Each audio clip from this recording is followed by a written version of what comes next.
And then, of course, I read this, which actually ties in a lot of what I've been saying. But I guess American home buyers are older, whiter, and wealthier than at any other time in recent memory, with first-time buyers accounting for the smallest share of the market in over 41 years. Again, this ties into what I've said, and more, we have wealthy people, we have investors buying up properties, so it's taking away, in essence, the ability of young people being able to buy homes and create wealth. Also, remember, this happened to me personally. For many years, I was trying to talk to the owners of my building that I have my tint shop in La Mesa.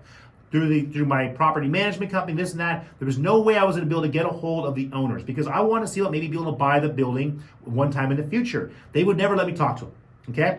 When I sold my house in San Diego and I moved to Coronado, I would have loved to have the opportunity of buying a house in Coronado, even though it'd be more expensive. But guess what? A bank would never give me a loan. They would never give me a loan, even though I could afford to buy a home in Coronado. So the banks won't work with me and help me increase my wealth in the future. And also landlords and commercial real estate and people like in that industry are also keeping people like myself from being able to buy and get into commercial real estate. So at one point in time, people like me and a lot of other people out there are going to say, that's just not fair.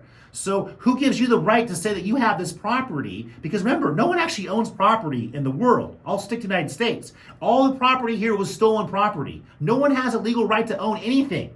You go back far enough, and that's the way it is. Yes, talk to an attorney. No one's ever challenged that before, but in the future, that's going to be challenged. Because I have a problem with the fact that all these older, wealthier people are not allowing younger people to be able to buy and own commercial and residential properties. And that needs to change, okay? And to add to that, this is the beautiful thing. San Diego City Council unanimously declared housing as a human right. So now owning a house is a human right. And they talked about further tenant protections. Now this actually starts something here because remember, investors owning property is not a human right.